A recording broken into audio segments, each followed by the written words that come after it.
Movie inamhusu huyu dada, jina lake anaitwa Sita. Sasa huyu mwanadada anaamua kwenda kufukua kaburi la mtu ambaye alikufaga kitambo, na yote ni kutaka kuweza kujua siri ya kaburi na kutaka kujua ya kwamba watu wabaya wanaadhibiwa baada ya kufika kaburini au watu wema wamekuwa wakiishi vipi huko makaburini. Sasa kinachomkuta huyu bidada ndani ya hili kaburi ni mazito sana. Sasa ungana na mimi kuanzia mwanzo mpaka tamati mwa hii simulizi, bila kusahau kusubscribe. Mimi naitwa Kipaso Njeyara. Bonge Story. Movie inaanza inatuonyesha huyu msichana mdogo, jina lake anaitwa Sita, hapa akiwa pamoja na kaka yake, na kwa wakati huu wanaonekana wakiwa wanafukua kaburi la mwanaume mmoja maeneo ya makaburini. Mara baada ya kuweza kufukua, kinachoshangaza zaidi, mwanadada Sita anaingia ndani ya hilo kaburi na kisha akaamua kujilaza. Sasa unaambiwa kwamba mwanadada Sita anafanya hivi kwa kuwa kuna jambo alikuwa analitamani sana kuweza kulijua, nayo ni siri ya kaburi, na hapa shauku yake kubwa ni kutaka kuweza kujua ukweli ya kwamba kwa nini watu wanaadhibiwa kwa dhambi zao baada ya kufariki. Basi kaka yake akaamua kulifunika hili kaburi kutoka juu, na kisha mwamba akaamua kukaa pembeni mwa kaburi hilo. Sasa baadaye kiza kiliingia huku ndani ya kaburi. Mwanadada Sita akawasha kamera yake na kisha akaanza kurekodi kila kitu ambacho kinatokea ndani ya hilo kaburi. Sasa nje ya hili kaburi kuna kitu cha kutisha kinaendelea. Nyoka akaanza kutambaa polepole na kisha akawa anashuka ndani ya hilo kaburi. Cha kuogopesha zaidi, kaka yake hakuona chochote. Sita naye pia hana wazo ya kwamba kuna hatari kubwa inakuja mbele yake. Sasa iko sababu ya msingi sana ya hili jaribio la kutisha kwa huyu binti, nalo pia limekuwa likisababishwa na aina ya maisha yake ya nyuma ambayo yalikuwa yakijaa maumivu ya kutisha. Unaambia kwamba huyu binti Sita aliwahi kushuhudia wazazi wake wakikata moto mbele yake kwa kupigwa na bomu katika mlipuko ambao ulitokea maeneo hayo. Sasa tangu siku hiyo, swali moja lilikuwa likimsumbua sana huyu binti, kwamba kwa nini watu wema wanateseka sana wakati watu wabaya wanafurahia kila kitu. Hapo ndipo ambapo huyu binti Sita alianza kuamini ya kwamba huenda watu wabaya hawaadhibiwi kamwe, na hata mara baada ya wao kuweza kufariki, na kwa upande mwingine akajisemea watu wema hawapati kamwe wanachostahili. Lakini katika kituo kimoja cha watoto yatima ambapo alilelewa huyu bidada Sita pamoja na kaka yake, mwalimu mmoja ambaye jina lake anaitwa Lilian, yeye alikopo akimsihi sana bidada Sita, na hapa akimwambia ya kwamba haijalishi nini ambacho kimeweza kumtokea maishani mwake, lakini watu wabaya hulipwa kwa gharama yake, hata kama baada ya kifo. Sita hata hivyo akakataa kabisa kuweza kuamini hichi ambacho mwalimu wake anamwambia. Sasa Sita alikuwa na mengi sana ambayo alikopo akiamini ya kwamba huenda mwalimu wake amekuwa tu akimdanganya, na katika kutaka kuthibitisha ya kwamba mwalimu wake anaongea uongo, Sita siku moja akaamua kwenda kuchunguza sehemu ambayo ilikatazwa ndani ya hicho kituo cha watoto yatima, chumba cha ajabu ambacho chumba hicho hakuna mtu yoyote ambaye alithubutu hata kuingia. Watu wakawa wanasema ya kwamba atakayeingia humo basi huwa anapotea tu kabisa. Bila kujali honyo hilo, Sita akaamua kuweza kupanga safari ya kuingia humo akiwa na kaka yake. Sasa huyu kaka yake jina lake anaitwa Adol. Basi bwana, mwanzoni watu hawa hawakuona kitu, giza likawa ni kubwa sana, lakini kadri wanavyozidi kuweza kusonga mbele, mambo ya ajabu yakazidi kuweza kutokea, na hapa wakawa hawawezi kabisa kuonana tena, hawawezi kuweza kusikia sauti ya kila mmoja ambaye yupo humo. Yani Sita hawezi kusikia sauti ya kaka yake Adol na Adol hawezi kusikia sauti ya dada yake Sita. Sasa wakiwa wametengana, Sita akaanza kupanic. Anapoendelea kutembea gizani, ghafla akaona mtoto mdogo amesimama ndani ya handaki. Sasa huyo mtoto anaonekana akiwa anaogopa sana, na kwa wakati huu ameganda hapa kwa hofu sana, lakini huyu si mtoto wa kawaida. Unaambiwa kwamba hii ni roho tu za kichawi. Sasa na hapa huyu dogo alipoamua kuweza kuongea, sauti ambayo iliweza kutoka ilikuwa ni ya kutisha sana. Akajitambulisha kama Ismail. Sita aliposikia hii sauti alishtuka vibaya mno. Kwa hofu akaamua kukimbia haraka haraka ili kusudi kutoka ndani ya hili handaki. Basi wakakimbia vibaya sana, mwisho siku wakatoka huku nje, na hapa wakakutana na wanakijiji wa eneo hilo, hivyo wakawachukua na kisha wakawarudisha mpaka kituoni. Lakini akili ya Sita haiachi kabisa kuweza kufikiria kile ambacho alikiona. Swali ni moja tu ambalo linaendelea kumtesa huyu mwanadada Sita: Israel ni nani? Yule mtu ambaye aliweza kumuona kule kwenye lile pango. Na hapa akawa anajiuliza ya kwamba kwa nini roho yake imekwama ndani ya lile handaki la giza. Sasa Sita akiwa na hamu kubwa ya kutaka kuweza kujua ukweli, Sita akaanza kuwafuatilia kwa siri walimu wake pamoja na wafanyakazi wa hicho kituo cha watoto watoto yatima, na kisha akaanza kusikiliza mazungumzo yao. Sasa siku moja hatimaye Sita akasikia jambo ambalo lilikuwa likifichua ukweli wa kutisha kuhusu utambulisho wa Israel, na hapa anagundua kwamba kituo hicho kilikuwa kinamilikiwa na tajiri mmoja mkubwa sana, lakini hakukijenga kwa nia njema na wala hakukijenga kwa nia ya kuweza kuwasaidia watoto yatima. Na hapa ndipo ambapo tunagundua kwamba hichi kituo kilijengwa kwa tamaa zake binafsi. Alikuwa akichukua watoto wasio na msaada na kisha anachagua wale ambao anawapenda na kuwapeleka mbali, mahali ambapo matajiri wenye nguvu walikuwa wakiwatesa watoto hao. Sasa Ismail ni moja kati ya mtu ambaye aliathirika na hilo janga na ndiye ambaye aliweza kupitia mateso hayo mikononi mwa huyo tajiri. Sasa tangu wakati huo roho yake haijapata kabisa pumziko na imekuwa ikizurura ndani ya lile handaki la giza. Sasa Sita akagundua kwamba safari hii wamemchagua tena Adol awe kama Ismail. Mwalimu akawa anasema kwamba baada ya usiku ule Ismaili hakuwahi kabisa kuonekana, lakini Sita anajua ukweli kabisa. Alimuona yeye mwenyewe ndani ya lile handaki. Bila kupoteza muda na hata sekunde moja, Sita akaamua kukimbia na kwenda kumwokoa kaka yake, lakini kabla hajamfikia watu wale wanamkamata kaka yake Adol. Sasa hawa watu wakagundua kwamba huenda huyu bidada Sita akawa tishio kwao, wakamchukua na kumkamata na kisha akamfunga kwenye chumba ambacho walikuwa wakihifadhia vitu. Milango, madirisha yote yakawa yamefungwa. Sasa huyu dogo Sita hakutaka kabisa kuweza kukata tamaa, na kwa wakati huu akatumia hii skafu yake kwa juhudi kubwa sana, akapambana hapa na kisha akavunja ile dirisha ambalo lilikuwa limefungwa, na hapa akafanikiwa kabisa kuweza kutoroka. Anapotoka nje anakutana na mlezi wa hichi kituo. Kwa siri sana huyu mlezi akampa pesa pamoja na vitu muhimu, na hapa akamsaidia huyu binti kumtajia sehemu ambapo kaka yake anapelekwa. Sasa akiwa anakimbia ndani ya huu msitu, Sita hatimaye anafika barabarani ambapo Adol alipokuwa anapelekwa, na kisha huyu dogo Sita akaamua kuweza kurusha bonge la jiwe. Hili jiwe likaenda kumchanganya dereva, na katika sekunde hiyo hiyo akamuokoa kaka yake na wote wakaamua kutoroka maeneo hayo. Sasa baada ya hilo tukio tunatupwa miaka 10 baadaye. Kwa sasa Sita ni mtu mzima na amekuwa akifanya kazi katika kituo kimoja hivi cha wazee, lakini licha ya yale yote ambayo ameweza kumpitia huyu bidada Sita, lakini bado amekuwa akisumbuliwa sana na maumivu ya zamani na bado amebeba machungu makubwa sana ya kuweza kupoteza wazazi wake na kila kitu ambacho kiliweza kumtokea kipindi ambacho yupo mtoto. Na kadri muda unavyozidi kuendelea, bado anaendelea kuamini vitu vya ajabu, ya kwamba katika hii dunia watu wabaya hawaadhibiwi kabisa, yani kamwe hawatakuja kuadhibiwa na hawatakuja kupata adhabu yoyote, na hata baada ya kifo chao watu hao wabaya bado hawatapatwa na lolote. Na bidada nafsi yake bado anaendelea kuamini ya kwamba watu wema ndio ambao wamekuwa wakiongoza kutokupata haki. Sasa kupitia yote haya bidada Sita akataka kuweza kuthibitisha imani hiyo. Sasa bidada Sita akaamua kuweza kuanza jaribio lake, na hapa akamchagua mwamba yule yule aliyekuwa mmiliki wa kila kituo cha watoto yatima, mtu mzima ambaye aliwahi kuwatesa watoto ambao hawana hatia. Kwa wakati huu mwanaume huyo alikuwa akiishi katika kituo cha wazee, na hapa Sita akaamua kuweza kukusanya ushahidi wote wa uhalifu wake wa zamani, na kisha anampa dawa ya usingizi na kumlazimisha akili zambi zote. Sasa wakati anasimulia, huyu mwamba akazidiwa pamoja na mawazo pamoja na hatia yote ambayo ameweza kuyafanya. Huyu mwamba akafariki dunia. Sasa watoto wake pia walikuwa wakijua juu ya historia yake ya mambo machafu ya hapo awali, lakini kwa sababu baba yao alikuwa tajiri waliamua kuweza kukaa kimya. Lakini baada ya kifo chake hakuna hata mtoto mmoja wa wanawe aliyekuja kuweza kumsaidia huyo mwamba, hivyo kituo cha wazee ndicho kilichokuwa kikishughulikia mazishi yake. Sasa Adol kaka yake na Sita akamwaga kwa mara ya mwisho huyu mchizi, na kisha akawekwa kwenye jeneza kwa ajili ya kuzikwa. Sasa Sita akataka kuweza kufahamu ukweli halisi ya nini ambacho kitamtokea huyu mtu mbaya mara baada ya yeye kuweza kufariki. Sasa hapa bidada Sita anaamua kwenda makaburini. Sasa kama unakumbuka vizuri, hili tukio ndilo ambalo tuliweza kuliona pale mwanzoni kabisa, mwanzo wa hii movie. Sasa akiwa ndani ya kaburi, huyu mwanadada Sita akawasha kamera yake pamoja na simu yake. Adol kaka yake akamwambia kwamba kama kuna kitu chochote ambacho kitaenda vibaya, basi sisite kuweza kumpigia simu, na yeye kwa kuwa anabaki juu basi atakuja kwa haraka, yuko hapa juu mwamba kwa ajili ya kumlinda. Baada ya muda mfupi, nyoka akaanza kusogea mpaka kuelekea kaburini, jambo ambalo kaka yake Adol aliligundua haraka sana. Mwamba akakimbia na kisha akamvuta Sita ndani ya hili kaburi, lakini muda wote huu ambapo Sita alikuwepo ndani ya hili kaburi hakuna kitu cha ajabu ambacho kiliweza kutokea. Imagine. Na hapo ndipo ambapo mwanadada Sita akathibitisha kile ambacho alichokuwa nakiamini, ya kwamba watu wabaya hawaadhibiwi kabisa baada ya kifo. Sasa asubuhi ilipofuata, mwanadada Sita akajipeleka mpaka kwenye media ambayo ilikuwa ikirusha kipindi live, na kisha mwanadada akafichua ukweli ambao upo ndani ya kaburi, na hata mwanadada akaamua kuweza kubeba ile rekodi ambayo aliweza kurekodi kama ushahidi kipindi ambacho yupo kaburini, lakini ile video inapoonyeshwa hakukuwa na kitu kabisa mitaa ile. Mwamba Doll alishafuta kila kitu, hakuna aliyemwamini Sita tena mara baada ya kuweza kukuta kila kitu kiko empty. Hichi kitu kilimvunja kabisa moyo huyu mwanadada Sita. Alilia hadharani, kisha akaanza kupiga kelele akimkabiri kaka yake Adol, na kisha akaanza kumuuliza kwa nini alifanya hivyo. Adol yeye anadai ya kwamba hakuhisi ya kwamba kama hilo jambo ni sahihi, na kwa mtazamo wake aliona ni vibaya zaidi huyu mwanadada Sita kuweza kuaminisha ya kwamba matendo mabaya hayana adhabu baada ya kifo. Basi kupitia hili uovu utaenea na watu wema watapoteza kabisa thamani yao. Adol akamwambia mwanadada Sita kitu cha kushtua ya kwamba yeye sio mtu mwema, na hapa anadai ya kwamba amekuwa akijifikiria yeye tu na ameshindwa kutimiza wajibu wake ipasavyo, hasa kwenye kituo kile cha wazee. Maneno haya yalimuumiza moja kwa moja huyu mwanadada Sita. Basi mwanadada Sita akaamua kurudi nyumbani, akatazama picha ya wazazi wake, akavujwa na machozi mengi sana. Sita akiwa analia, ghafla akasikia kama kuna mtu anamuita. Hii sauti ni ya mwamba mmoja wa kuitwa Laupai. Mwanadada akafuata sauti hiyo mpaka ndani ya chumba, lakini hakukuta mtu. Laupai tayari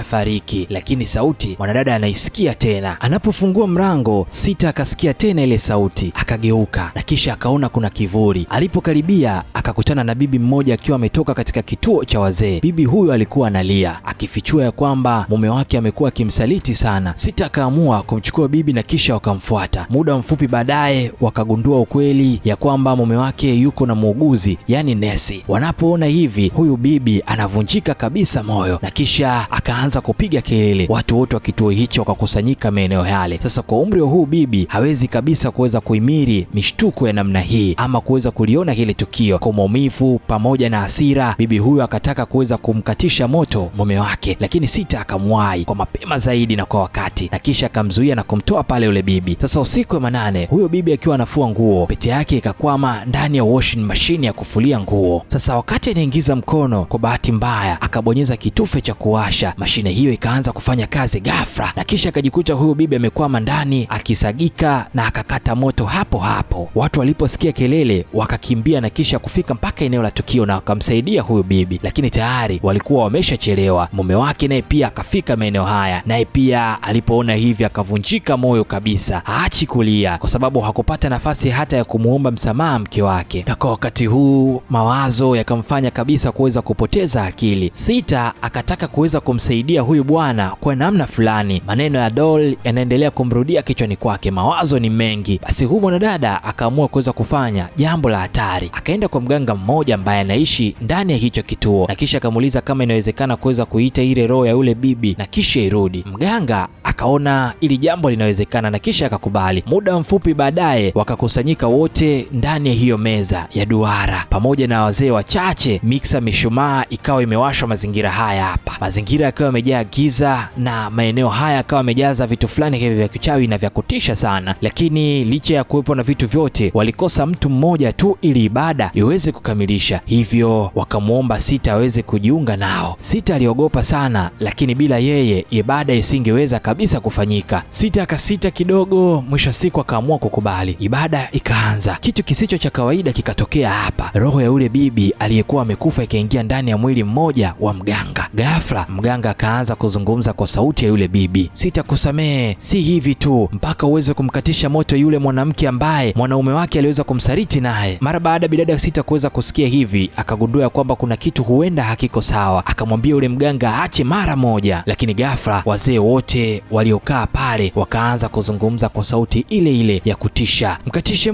mkatishe moto mwanamke huyo. Sita akaanza kuhisi ya kwamba huenda amesababisha jambo la hatari zaidi. Akasimama kwa haraka akiwa na hofu kubwa na paniki ya kutosha, na hapa akaanza kuwasha taa zote na kufungua mapazia. Akavunja kabisa na ile ibada, na hapa akakimbia haraka na kwenda kumwokoa yule muuguzi. Lakini Sita akiwa katika hizo harakati, ghafla yule mzee mwanaume akajitokeza na kisha akawa tayari kwa ajili ya kuweza kumkatisha kumkatisha moto yule muuguzi. Sita akamvuta muuguzi ndani ya chumba na kisha akafunga mlango ili tu kumlinda muuguzi, lakini kwa bahati mbaya isivyo bahati hakuwa peke yake. Walikuwa watu wengi sana na mtu mwingine alikuwa tayari ameshaingia ndani. Lakini kabla Sita hajagundua hichi ambacho kinaendelea maeneo haya, yule mwamba akaweza kumweka beto yule muuguzi tumboni na kisha akakata moto hapo hapo. Sita anabaki anaganda tena akiwa na hofu sana. Mtu yule akamgeukia mzee na kisha akamuuliza ya kwamba kwa nini wameweza kumkatisha moto mtu ambaye hana hatia. Huyu mzee akajibu kwa hofu na baridi sana, akadai ya kwamba hataki kabisa kuweza kuteseka baada ya kifo, na kwa kuwa alimwambia muadhibu basi na yeye akafanya hivyo. Maneno haya yakamfanya Sita apate kutaka kusikiliza kwa karibu zaidi, kwa maana kuna kitu anaona hakipo sawa. Anakumbuka jambo lake la awali, lakini hakuwahi kuthibitisha kama ni kweli kuna adhabu baada ya kifo. Hivyo mwanadada anaanza kufanya utafiti mitandaoni na kila anachogundua kinamshtua zaidi. Baada ya kipindi chake, watu wengi walijaribu sana kurudia jaribio lake, na safari hii mambo ya kutisha yalirekodiwa. Sasa kutoka kwenye baadhi ya makaburi kelele za kutisha zilisikika na wengine walionekana walipata amani. Hili linamaanisha kitu kimoja tu, adhabu baada ya kifo ipo kweli. Sita anabaki akiwa amepigwa na butwaa, lakini swali moja linamjia kichwani, kama ni kweli, kwa nini hakuna kilichomtokea yule mzee Raubai? Sasa akiwa na hamu na shauku ya kutaka kuweza kufahamu ukweli, akaenda moja kwa moja kwenye lile kaburi lake na kisha akaanza kurifukua, na anaamua tena kuingia ndani ya lile kaburi kwa mara ya pili. Lakini alichokiona hapa ni cha kutisha kupita maelezo. Ndani ya hili kaburi hakuna hata mfupa mmoja uliobaki. Ghafla udongo ukaanza kusogea, majani nayo pia yakaanza kudondoka juu yake. Sita akajaribu kwa nguvu zake zote kutaka kutoroka. Hapa akaanza kuchimba mbele yake na kuingia ndani kwa haraka zaidi, lakini anaposonga mbele udongo nyuma yake unaanguka na kisha unafunga njia yake ya mwisho ya kutoka. Anabaki akiwa amekwama ndani ya kiza totoro. Bila kujua chaguo jingine, Sita akaamua kuendelea kusonga mbele hadi alipokutana na andaki hili. Sasa ndani ya hili andaki tunagundua kwamba ndilo andaki ambalo aliwahi kumuona Ismail zamani kabisa, lakini hilo andaki alikuwa na maana kabisa. Andaki hili halikupaswa kuwepo katikati ya jiji. Sita akafikiria sana kwa kuwa anaona vitu ambavyo sio halisi, na wakati huo anakosa hewa. Lakini sekunde inayofuata akasikia sauti ya Ismail, ile sauti ya zamani kabisa. Hii inamfanya mwanadada atambue kwamba yumo humu ndani. Anaposogea mbele anaona kitu kilichomshtua sana. Sasa kupitia hili dirisha la kioo anaona wazazi wake wakiwa wamesimama pale na kisha wakamwita. Sita akaganda, machozi yakiwa yanamtoka,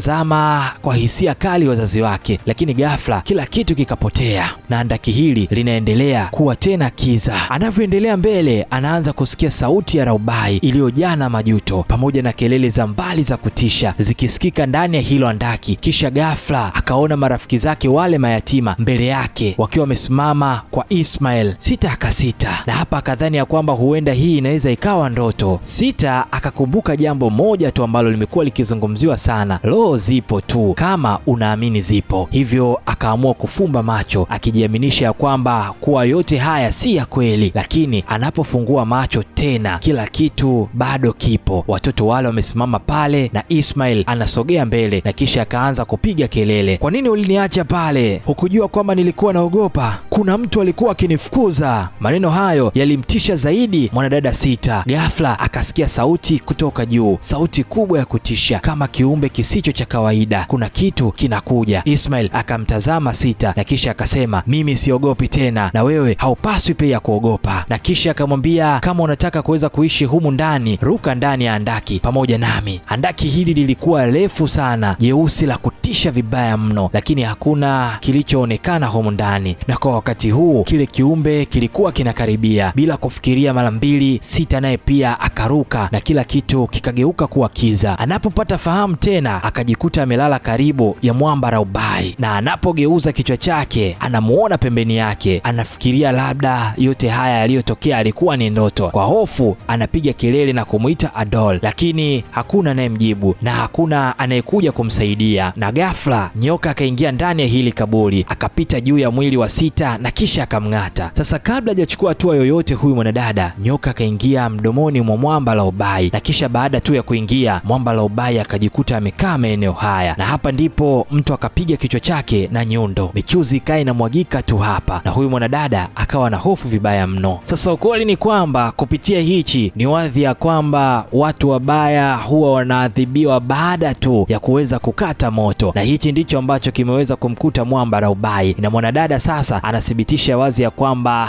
Mwamba Laobai, licha ya mambo yote ambayo ameyafanya ikiwa duniani, napo pia aliweza kupata kile kinachostahili. Na hivi ndivyo ambavyo maisha ya kawaida yalivyo, kila mtu atalipwa kwa adhabu yake, na hii ni kutokana na imani ya kila mtu anavyoamini kutokana na mafundisho ya dini yake. Sasa drop comment yako hapa chini, wewe unaungana na mwanadada Sita juu ya kile ambacho alikuwa akiamini ya kwamba watu wabaya waadhibiwi licha ya kwamba wamefanya ubaya wao kipindi ambacho wako duniani. Na huu ndio utakuwa mwisho huu hapa mzigo wa kuitwa Toto Kev. Mimi naitwa Kipaso Njeyaro. Usiache ku comment, ku like pamoja na kusubscribe. Oi.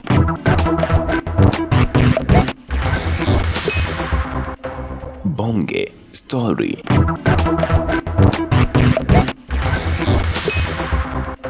Bonge Story.